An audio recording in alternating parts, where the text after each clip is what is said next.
The division of the brain is something neuroscientists don't like to talk about anymore.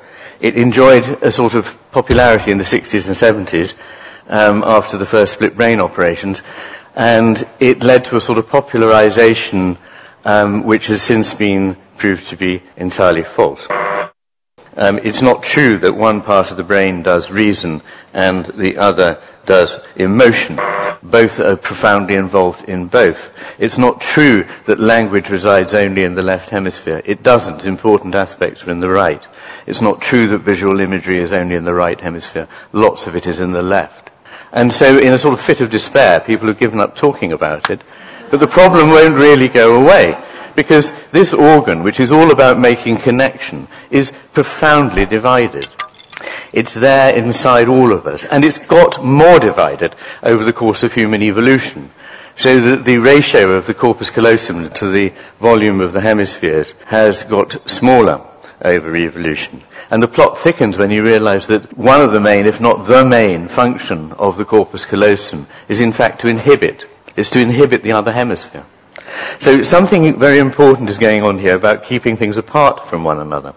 And not only that, the brain is profoundly asymmetric. It's broader at the back on the left and broader on the right at the front, and slightly juts forward and backward.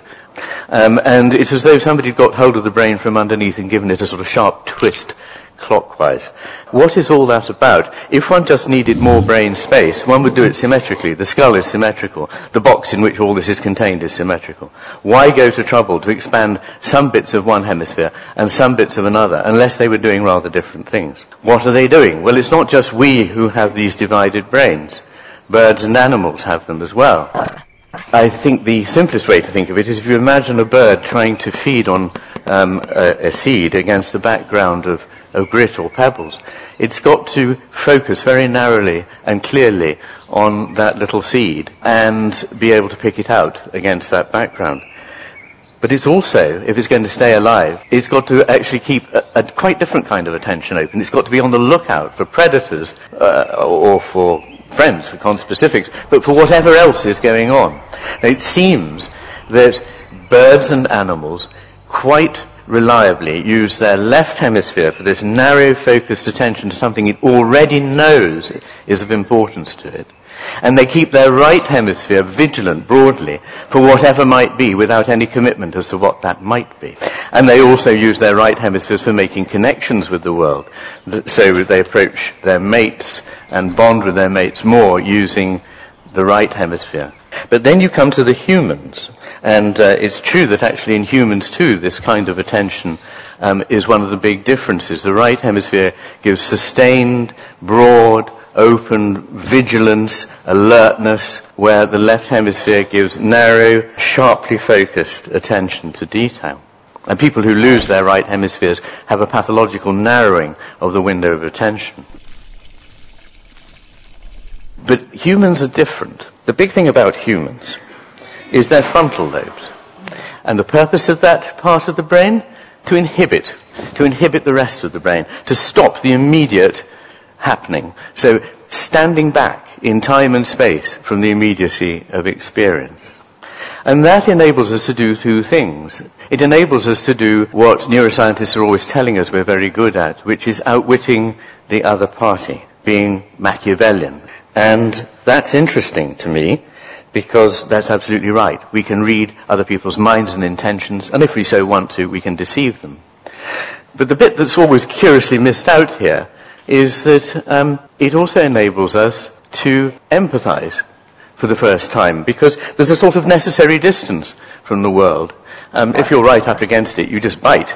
But if you can stand back and see that other individual is an individual like me, who might have interests and values and feelings like mine, then you can make a bond. There's a sort of necessary distance, as there is in reading. Too close, you can't see anything. Too far, you can't read it.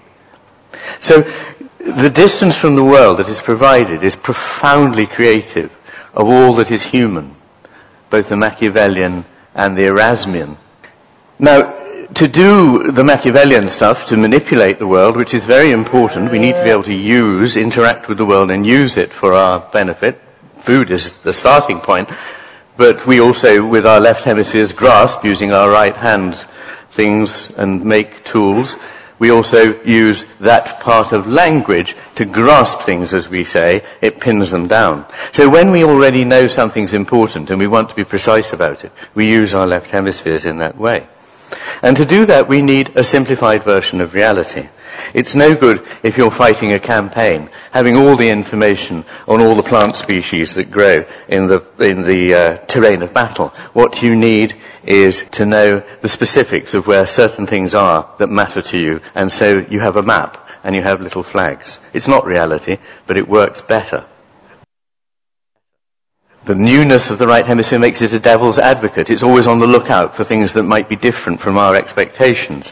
It sees things in context. It understands implicit meaning, metaphor, body language, emotional expression in the face. It deals with an embodied world, in which we stand embodied in relation to a world that is concrete. It understands individuals, not just categories.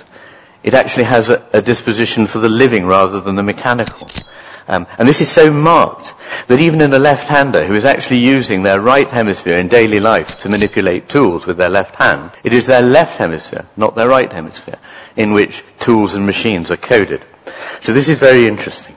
And it changes the view of the body. The body becomes an assemblage of parts in the left hemisphere.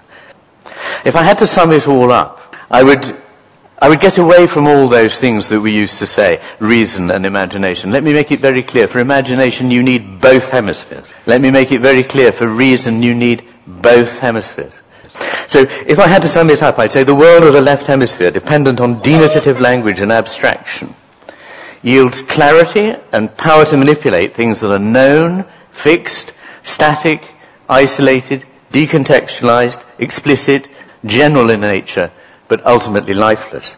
The right hemisphere, by contrast, yields a world of individual, changing, evolving, interconnected, implicit, incarnate, living beings within the context of the lived world, but in the nature of things never fully graspable, never perfectly known. And to this world it exists in a certain relationship. The knowledge that's mediated by the left hemisphere is, however, within a closed system. It has the advantage of perfection, but the perfection is bought ultimately at the price of emptiness. There's a problem here about the nature of the two worlds. They offer us two versions of the world, and obviously we combine them in different ways all the time. We need to rely on certain things to manipulate the world, but for a broad understanding of it, we need to use knowledge that comes from the right hemisphere. And it's my suggestion to you that in the history of Western culture, things started in the 6th century BC, in the Augustan era, and in the 15th, 16th century in Europe, with a wonderful balancing of these hemispheres. But in each case, it drifted further to the left hemisphere's point of view. Nowadays, we live in a world which is paradoxical. We pursue happiness, and it leads to resentment, and it leads to unhappiness, and it leads, in fact, to an explosion of mental illness. We've pursued freedom, but we now live in a world which is more monitored by CCTV cameras, and in which our daily lives are more subjected to what de Tocqueville called a network of small, complicated rules that cover the surface of life and strangle freedom. More information, we have it in spades, but we get less and less able to use it, to understand it, to be wise. There's a paradoxical relationship, as I know as a psychiatrist, between adversity and fulfillment, between restraint and freedom, between the knowledge of the parts and wisdom about the whole. It's the machine model again that is supposed to answer everything, but it doesn't. Think about this. Even rationality is grounded in a leap of intuition. There is no way you can rationally prove that rationality is a good way to look at the world. We intuit that it is very helpful. And this is not new. At the other end of the process, rationality we know from Gödel's theorem, we know from what Pascal was saying hundreds of years before Gödel, that the end point of rationality is to demonstrate the limits to rationality. In our modern world, we've developed something that looks awfully like the left hemisphere's world. We prioritize the virtual over the real. The technical becomes important. Bureaucracy flourishes. The picture, however, is fragmented. There's a loss of uniqueness. The how has become subsumed in what. And the need for control leads to a paranoia in society that we need to govern and control everything. Why this shift? I think there are three reasons. One is the left hemisphere's talk is very convincing because it shaved everything that it doesn't find fits with its model off and cut it out. So this particular model is entirely self-consistent, largely because it's made itself so. I also call the left hemisphere the Berlusconi of the brain, because it controls the media. It's the one with which it's very vocal on its own behalf. The right hemisphere doesn't have a voice, and it can't construct these same arguments. And I also think, rather more importantly, there's a sort of hall of mirrors effect. The more we get trapped into this, the more we undercut and ironize things that might have led us out of it, and we just get reflected back into more of what we know about what we know about what we know. And I just want to make it clear, I'm not against whatever it is the left hemisphere has to offer. Nobody could be more passionate in an age in which we neglect reason and we neglect careful use of language. Nobody could be more passionate than myself about language and about reason. It's just that I'm even more passionate about the right hemisphere and the need to return what that knows to a broader context. It turned out that Einstein's thinking somehow presaged this thing about the structure of the brain. He said, the intuitive mind is a sacred gift, and the rational mind is a faithful servant. We have created a society that honors the servant, but has forgotten the gift.